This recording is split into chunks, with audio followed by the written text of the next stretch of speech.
This Monero Matteo video is sponsored by Cake Wallet. Safely store, send, receive, and trade your Monero on Cake Wallet on Android and iOS.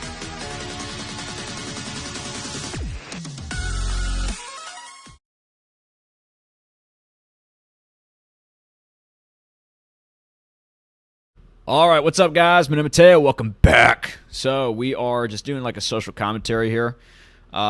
It's a little bit different than what we usually do on the channel. We're not going to be like digging through data points, connecting things together, and making, or at least compounding our super hyper mega nuclear bullish case on Monero as we've done over the last 100 videos. But we're just going to be commenting a little bit on the social elements of the space today. And thank you, Peter McCormick, or Relevant Peter McCormick, for linking this to me. And you want me to dismantle this MaxiPad nonsense. Let's take a look. Let's see what this guy's got to say. I don't know who Max Gagliardi is. He sounds like an Italian bro, but let's check out what he's got to say. I went through this a little bit. For the most part, I think everything said here is wrong. So let's just go through it. Let's have some fun. Let's check it out. So he says, what happens if Bitcoin fails? He says, if Bitcoin fails, privacy fails. So dumb, right? Bitcoin's a surveillance coin. Your privacy has already failed. Now people are saying, well, we're going to have Lightning Network with Tor, okay, coin joining and Bitcoin mixing. We've talked about the issues with these here on the channel. We're not going to reiterate all the details, but yeah, Bitcoin's not that private, okay?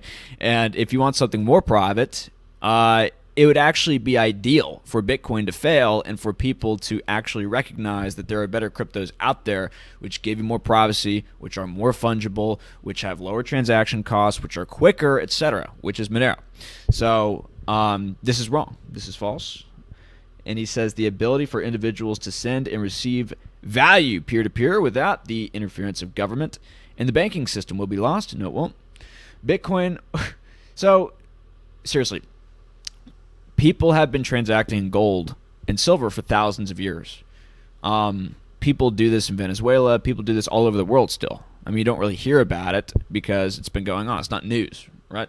So this is not true. Now, whether or not you'll be able to do it digitally is another question. And that's also false because you can do it with Monero, right? So let me just make sure you can hear me. Okay, cool. He says Bitcoin allows for a future where anyone can have private access to their money. You already can have private access to your money. Again, gold and silver, you can put it in your safe. You've got it. Okay. Now, I've had some rather weird comments here on the channel from people who are like, but Matt, dude, if you've got your gold and silver in a safe, what they can do is they can fly planes over your house with geological radar systems and they can see your gold and silver. And at that point, it's just like, okay, well, why don't you just drop a bomb, okay? Like, just get it over with. But yeah, that's not true either. So on to the next point.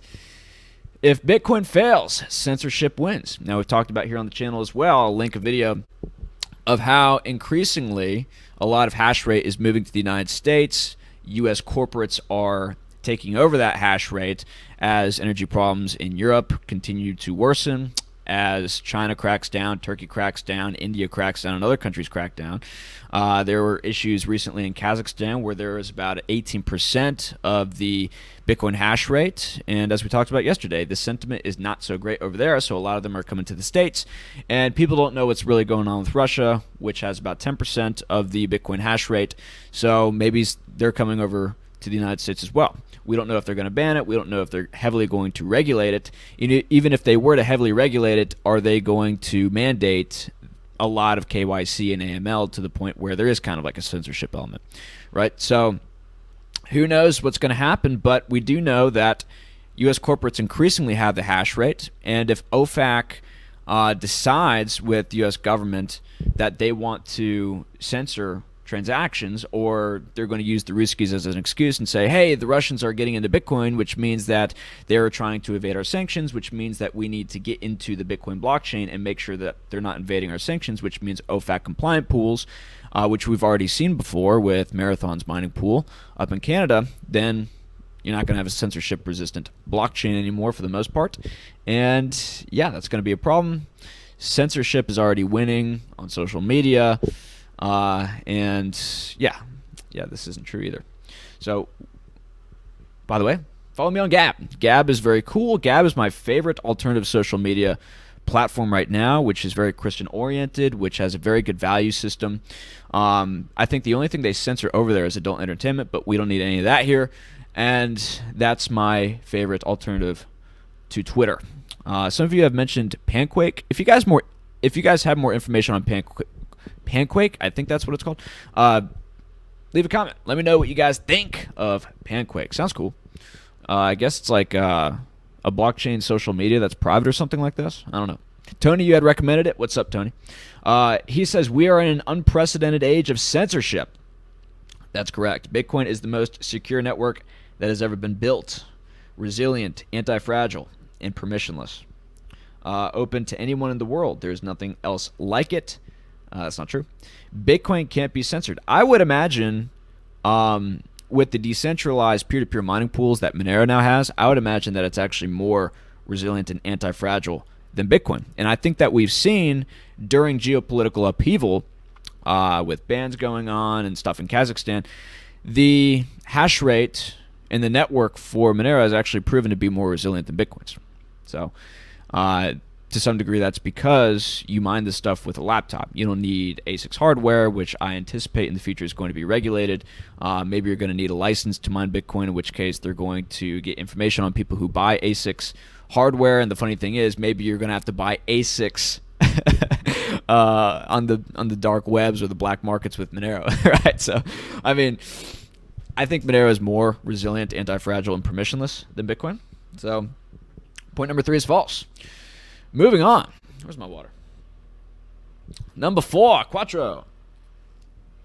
If Bitcoin fails, big government wins. Look, Bitcoin's been around since 2008, and the size of government has gone freaking parabolic. Okay, so I don't see the trend lines here that say the more adoption of Bitcoin, the higher the Bitcoin price, the smaller the government. I'm not seeing that at all. In fact, what I anticipate to happen is that because Bitcoin is a transparent blockchain, which emits an incredible amount of data about people and their financial lives, there's going to be a push to regulate the government, to increase regulation on crypto like Bitcoin, so that advertisers, so that lawyers, so that compliance professionals, etc., can get kind of a cut of the action, right? So Bitcoin could actually make government bigger, counterintuitively, because of the extra data which it's making available, which people want to get control of and profit from, like Michael Saylor, right? Michael Saylor runs a firm called MicroStrategy, which is a data intelligence firm, and he works with the U.S. government. His clients are, Homeland Security, Justice Department, etc. So, is it going to make government smaller? I don't know. I mean, Michael Saylor seems to think that the U.S. dollar is going to continue to be the world reserve currency with the help of Bitcoin, with the help of the Bitcoin rails. Now, frankly, I'm still trying to figure out what this Bitcoin rails stuff means. Could you guys explain this to me? I don't totally understand. Maybe they're talking about the Lightning Network. Is that what they're talking about? But yeah, he says the U.S. dollar is actually going to grow as a result of Bitcoin. Now, people are like, Trojan horse theory. He's trying to get along, or something like this, or go along to get along. I don't know. But yeah, I have not seen this theory play out. I think that to grow a decentralized, robust, parallel economy that is outside of the regulatory apparatus of the state, you need a private crypto, which is fungible, which is anonymous, with stealth addresses, and that's Monero. So, moving on, the government can lose hundreds of billions of dollars annually, but want us to report every time we spend over $600. Well, with Bitcoin, with the AOPP stuff that they're now kind of initiating, it's not going to be just over $600. It's going to be every payment that you make. But that's neither here nor there. There is no government accountability or transparency in our system. Without Bitcoin, we lose the only counterweight to that system. So here's my thing with this. The government went off the gold standard in 1971. And one of the reasons for that is because the gold standard limited their capacity to increase the amount of spending that they could do, right? With fiat currency, you can just print this stuff out of thin air, and you could have unlimited government spending, and the people pay the inflation tax, and most people don't know about the inflation tax, so you can secretly, take people's money, right? And if Bitcoin introduces that same limitation, but also makes it so that all their finances are being closely monitored and watched, why would the government want to adapt Bitcoin or adopt Bitcoin? Why would they want to do this? I mean, if they went off the gold standard before, what makes you think that they wouldn't go off the Bitcoin standard at some point, right? So just a question that I have, and they certainly, by the way, do not want all of their finances to be tracked and traced, the government. Go look into Catherine Austin Fitts. Go look into Dr. Mark Skidmore.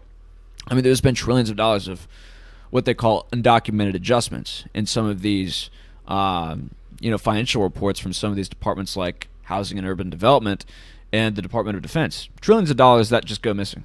Now, who knows where it goes? Maybe it's being shuffled out the back door to some of these corporations and contractors, etc. But, yeah, they don't want accountability. It's a giant dark slush fund, the government, and they're not going to easily be on board to Bitcoin. If anything, I imagine they're probably going to want Monero more for a tax payment than Bitcoin. So just something to note. And by the way, if governments do adopt this stuff, you're going to have increasingly less KYC Bitcoin because a lot of it's going to be adopted by the government. And if it's going to be, onboarded to a ledger, right, that everyone can see, then that's less Bitcoin that is off the ledger that is actually private, right? So that is something to note. Moving on, point number 5. If Bitcoin fails, the central banks win. Unelected bureaucrats decide the value of your labor and time. Money is the way we store value of our time on this earth. No one should have the power to inflate the value of your time away from you. Bitcoin set to 21 million supply fixed this. I agree with his critique of the central banks. I absolutely do. Do central banks really lose, though, if Bitcoin wins? That is a question worth considering. Because if it's just going to be relegated to digital gold, then you're still going to need like a quick currency that is used in day-to-day operations, right? If gold just becomes a settlement layer, if Bitcoin just becomes a settlement layer, then you're still going to need a currency which is issued for everyday transactions, right? And as we know, because of Bitcoin's small block size and because of its high transaction costs, and some people say the Lightning Network fixes this, we'll see. Arctic Mind doesn't seem to think so, and he's a pretty smart guy, and other people who have looked into the Lightning Network say there's going to be routing problems and scaling problems and things like this. But yeah, you're going to need another currency, right? You're going to need something else on top of that Bitcoin, and Michael Saylor again wants it to be the dollar, presumably the Fed coin CBDC, right? So we'll see what goes on with that. And this is something that Trace Evader, go give him a follow on Twitter. He's pretty cool. The 21 million cap supply could actually be an issue. With gold and silver for thousands of years, the supply was variable. If you had a period of deflation where you had fewer and fewer amounts of gold and silver chasing ever more goods, then what miners would do, because the price of the gold and silver would be going up relative to the goods, is they would be going out to mine more gold and silver. Makes sense, right? And so the supply and demand would kind of be in a dance of equilibrium. But the thing is, with Bitcoin having a capped supply, that's a relatively new phenomenon to money. Now, there are benefits to this in the sense that it incentivizes people to spend less because, if people are consistently losing their Bitcoin, they're losing their wallets. If the supply of Bitcoin is consistently going down, then that means that you have deflation and the value for money continues to go up, which incentivizes people to spend money on only things that they actually need rather than all this extra crap, which is incentivized in our modern society by a bunch of debt and by credit cards and all this stuff. So that's a good thing. And because Bitcoin is, for the most part, infinitely divisible, then that's not as big a problem as it was with gold and silver, right? Which, you can only divide it down so much. So there are some benefits to that, but the issue is the security goes down on the network, as is argued by Trace Evader. And I have to, again, look more into this argument to understand it more. But as the reward for the miners goes down, as the subsidy goes down to encourage the miners to secure the network, they have to increase the fees. Or, they have to come up with something else that incentivizes people to continue to secure the network.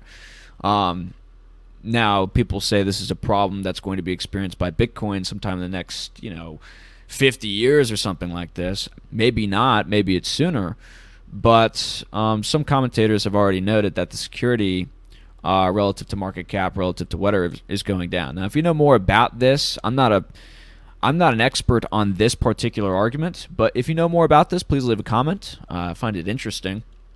With Monero, we have a tail emission, which means that there's always going to be some more Monero, which is given as a subsidy for miners to continue to mine the network and secure it. So I think that is good. Arctic Mind seems to think that is essential for any crypto to have any longevity going into the future. And that is something worthy to note. He won't even invest in Bitcoin, not because of its private issues, but because of its scaling issues as a result of this capped supply. He thinks it's a fatal issue. Go check out our interview with him. He goes into more detail. So that's point number 5. Let's go to point number 6. If Bitcoin fails, free speech fails. Now, this is an interesting one. Let's check this out. Bitcoin is code, letters and numbers. A private key is all you need to be able to store, transport, and transact value with. Never in human history has speech and language been this powerful. The freedom to speak is the most basic of human rights. I agree. I absolutely agree. Everyone should have the right to speak their minds. I'm just trying to understand how this ties into free speech here. I know that there are like some social media sites being built on the Bitcoin blockchain in the works. I don't know who's going to be using those. I don't know how well they're going to work, but let me get this doesn't even make sense to me. We're talking about a financial blockchain, right? And he's trying to tie this into free speech. Now, the freedom to spend your money how you want to is part of free speech, I think. I think that's right. But, if you can't get on social media anywhere but you got Bitcoin, I'm not sure what your free speech capacity really is. So I'm not sure if I understand that argument totally. If Bitcoin fails, objective truth is lost. Now, this is absurd. This is very dramatic. Objective truth is lost. Maybe he's meaning like our capacity to have truth on a blockchain which is impermeable and can't be changed, that goes away, right? But he says here, what is truth has never been more convoluted. That's a subjective statement. I think that's a subjective statement. I think if you are well trained in philosophy and you know logic and you know reason, you have a good rational mind, that's not the case for you. It may be the case for everybody else because they have a poor education, but Bitcoin doesn't fix poor education necessarily. Yeah, this is kind of weird. You can find experts on both sides with internet facts supporting that Bitcoin is the only thing that we have that is truly objective and transparent. Oh. Man, that's kind of a scary statement, isn't it? That's very hyperbolic. The longest chain speaks for itself.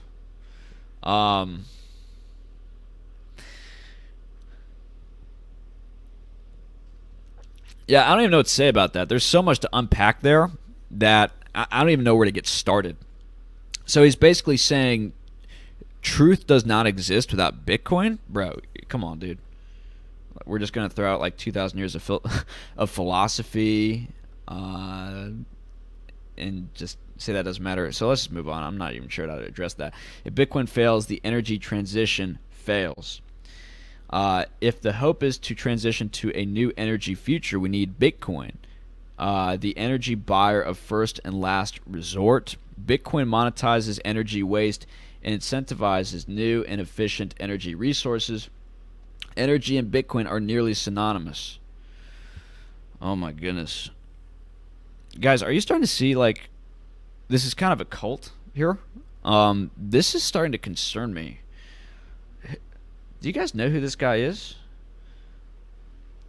See, the Bitcoin bros and the Bitcoin pumpers, like, they're so freaking hyperbolic. And I know a lot of them probably do it to pump their bags and to market this stuff and get everybody in on the meme. But some people, I think, buy into this stuff. And the unfortunate thing is, because we live in such a secular society and because we're living in a post-Christian society where everything is failing because we don't have God any longer and people no longer have the faith, which is the true root of the problem, people are kind of in a state of despair and despondency, and they're looking for a quick solution to try to turn things around, whether it's some medical advancement, some technological advancement like Bitcoin, or something else. You know, fix the money, fix the world, free the markets, free the world. Everyone's got their slogan for as to how to turn things around. And this, to me, is like a cry for help. I would encourage this person to go to church. Because everybody's looking for that one thing, right? That one thing that could lead people and civilization back to a state of goodness. But I think that this may be a little bit too judgmental, and I could be wrong about this, but a lot of this stuff comes from a state of laziness and a lack of desire to be confrontational. Because somebody made an interesting comment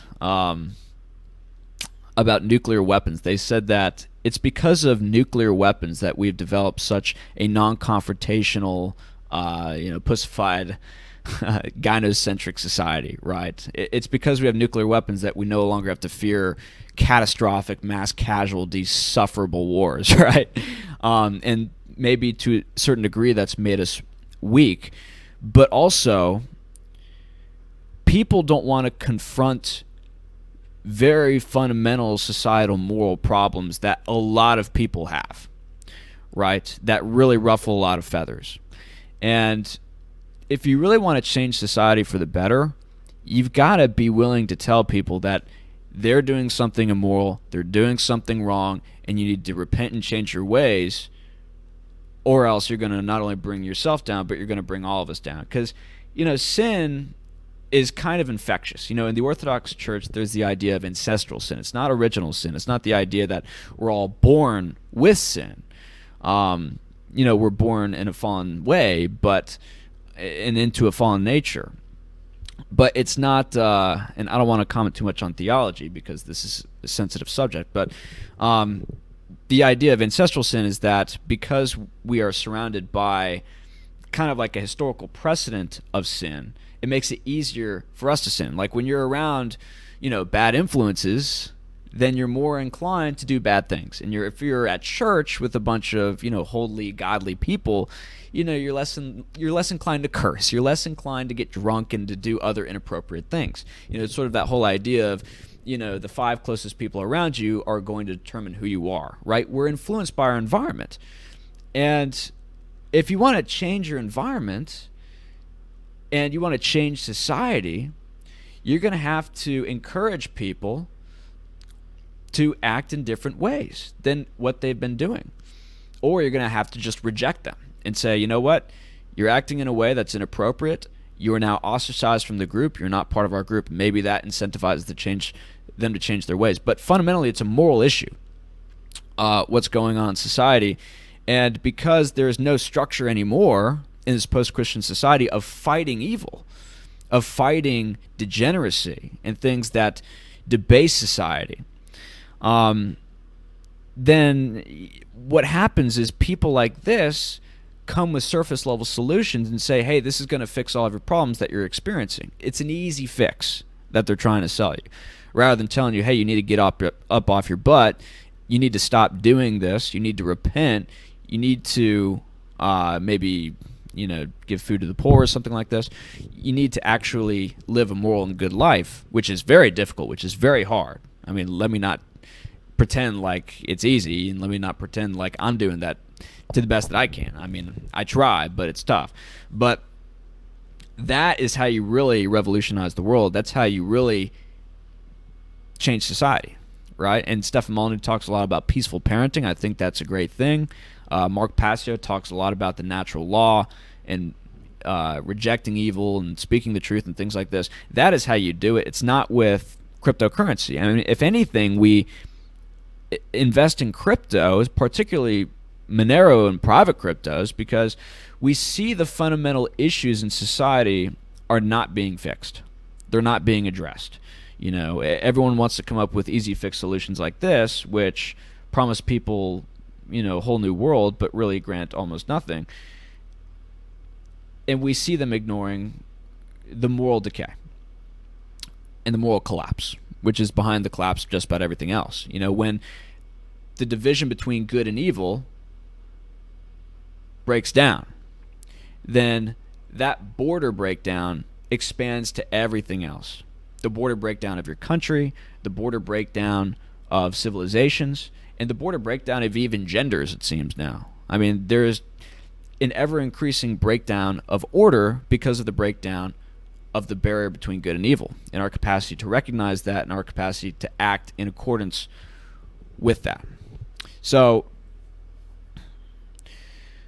we buy Monero because in a world of increasing evil, nobody's able to see what money we have so that they can take and so that they can conscript, right? We can actually transact with one another, and I don't even have to trust who you are with Monero, right? Because it's totally trustless, it's totally permissionless. You don't have any capacity to look into my wallet.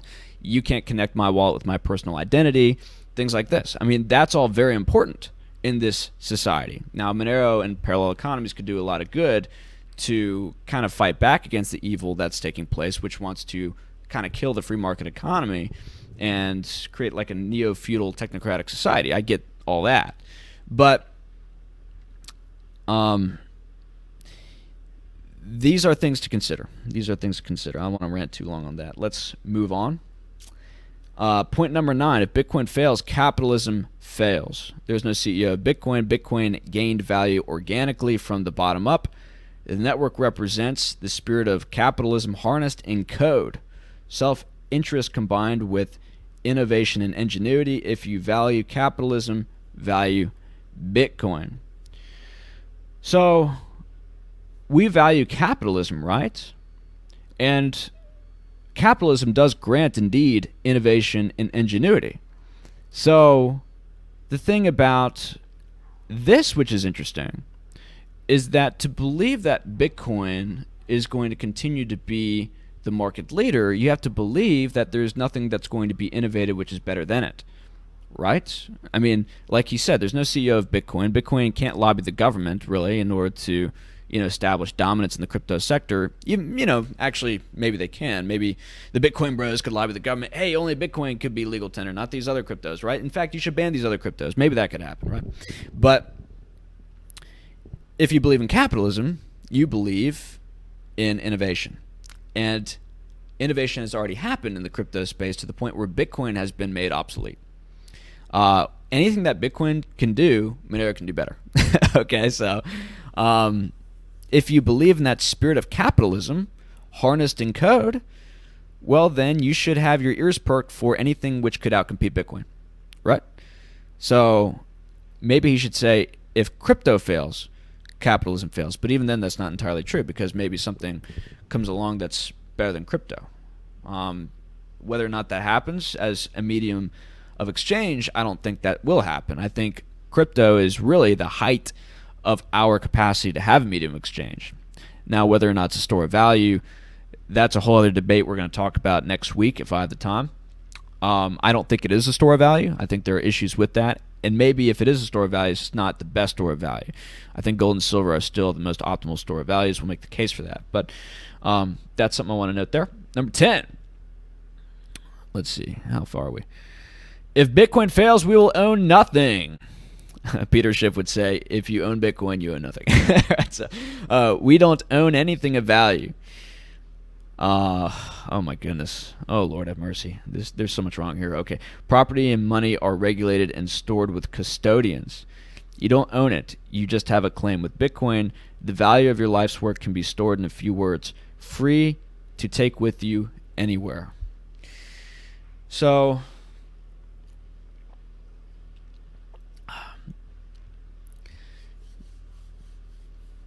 I want to make sort of like a spiritual point here. In the world that we're going into of, Klaus Schwab and you're going to own nothing and be happy and, all this stuff. One thing that you want to make sure that you always keep in mind is that you do have a soul and you do have a conscience. You do have sort of like an accounting sheet inside of yourself that keeps track of the things that you do wrong and things that you do right. And if you don't have a good conscience, then you truly don't have anything, even if you have everything. Even if you have Bitcoin, right? There is nothing more valuable than a good conscience, ladies and gentlemen, and a good moral understanding of the world. And Christ. I think if you have Christ, you have everything. So if Bitcoin fails, we will own nothing. I think that's completely 100% wrong. Even if they were to take everything away from me, even if I were to end up in a gulag, I would still have my God, and I would still have my soul, and I would still have my conscience, which is everything. If anything, the more that we do have possession-wise, I think it actually takes away from that. I think that's why Christ said, sell all that you have, get rid of all that you have, and come follow me. So I think that this is, again, tying into the nihilistic theme that we're seeing with this thread. This is very nihilistic. It's basically saying that if Bitcoin fails, the world fails. And if you are a Christian or if you are of any faith, I mean, this is a very sad perspective. So moving on, property and money are regulated and stored with custodians, not if you have gold and silver. I mean, he doesn't comment at all on gold and silver here. It's just kind of assumed that they're not money and they just don't matter anymore. It's just not true. I think that maybe that perspective is the case because the price hasn't really moved anymore, but we've talked about that with the paper derivatives markets and their capacity to want to, or their desire to control it because of the inflation issues with it and all this stuff. So, yeah, moving on. 11. And this is his final point. Bitcoin is too important to fail. If you value freedom, transparency, and truth, then you should want Bitcoin to succeed. If you value oppression, censorship, and corruption, then you should want Bitcoin to fail. Well, I want Bitcoin to fail. I want Bitcoin to fail, but not because I value those things, but because I value something better than Bitcoin. I don't want people to get sucked into something which is suboptimal, and in the coming financial crypto wars which are to come, is not going to be able to take the pressure, right? If everyone's in Bitcoin, but they don't know about Monero, and they start to really crack down on crypto, then our capacity to really kind of have an independent parallel economy is diminished. The more people that know about Monero and actively start to trade in Monero for goods and services, as opposed to Bitcoin and, just holding Bitcoin because it's a store of value and it's just going to go up and all this stuff, right? I mean, that's not how you have a revolution. You don't just buy and hold something and, wow, I am a true revolutionary. Like, come on, dude. We need to trade. We need to transact. That's why we need to get rid of this whole store of value thing, this digital gold thing, this, buy, hold, and wait thing, hodl. No, spend. No, perform goods and services. Trade with your fellow man. Build a business. Establish a parallel system, a parallel economy for getting food, for getting, computer services done, for getting transportation. This is how you have a revolution. You opt out and you create your own system of life, your own system of commerce. That's why I think it's awesome if people went to Monero rather than Bitcoin, and why this is false that you value oppression, censorship, and corruption if you want Bitcoin to fail. So that's something to note. Yeah, and this guy comments, I think, rather accurately. He says, I'm confused and can't be bothered to read. Well, you got to read it first. You make it sound like life only goes on if Bitcoin succeeds. I was born before Bitcoin. My life goes on regardless of Bitcoin. Right. And I said, it's not a big deal, bro, to start using Monero. So, yep. And somebody had a really good comment down here. And this guy in Capitalism, come on. Go. Found it. So, Greg says, and this is just kind of to wrap this up. He says, if Bitcoin fails, life will go on. Bitcoin is not our savior. Christ is our savior. Most Bitcoiners know this. I don't know if they do. But that's a white pill if they do. Take a step back and remember what is truly important in life: faith, family, and friends. And I do remember at Liturgy a couple weeks ago, our father was talking about how when a lot of the Russians were arrested by the Soviets and put into these gulags, these Siberian, cold, miserable work camps, they would still have liturgy. And the altar that they would use in order to perform the Eucharistic sacrament would be a tree stump. It would be the belly of somebody. Like, they would make use of whatever they had in order to attain the everything, the all that is of the faith. And I found that to be really inspiring. And it just encourages you to remember that all this materialistic stuff that we have, books and, sunglasses and all this stuff, man, it's got to come secondary. It's got to come secondary. And I think this is kind of what the crypto community has lost. And this is why the revolution has just become so strayed from its original destination. The original destination was not for compliance bros to say, hi, government, we love you. Would you mind regulating us so that we could have the attendees, please? Like, I don't think that was the ideal. I think it was, you know what, we don't need the government. They're evil. We don't need central banks. They're evil. We're going to do our own thing. We're going to have our own digital cash. We're going to trade with each other because we're human beings who have a right to free trade and commerce with one another. And nobody should be getting in the way of that. There shouldn't be any third party that wants to suck that life that's moving between us mutualistically out of us. And we should have our freedom back. But we see increasingly with the metaverse coins, with these surveillance systems like Ethereum and Bitcoin, which Arctic Mind has said about Ethereum, it's like basically a new banking system. It's like a neo-banking system, something like this. It's just like every step of the way, it's just another sellout for money or for some other worldly gain. And I think the crypto community needs to return to its roots to value principles again and to value what that original spirit was that was laid out by Satoshi in that epic white paper. We need our freedom. We need our liberty. And if we also incorporate that desire for freedom and liberty into what really matters, which is our faith, our family, and our friends, the human beings around us, which make life worth living, then I think that this revolution could get back on track. So let me know what you guys think. Just a little bit of a social commentary I wanted to give for you guys. Went on a little bit longer. Thanks, Relevant Peter McCormick, for bringing this up. It was a good topic to discuss. So with that said, Monero Matteo, check me out on social media. Check out the links below for Gab and for Odyssey. Thank you guys for following on Odyssey, by the way. We have 500 followers on Odyssey, which is awesome. I love Odyssey. I mean, I don't have to worry about any videos being taken off randomly or any censorship, which is fantastic.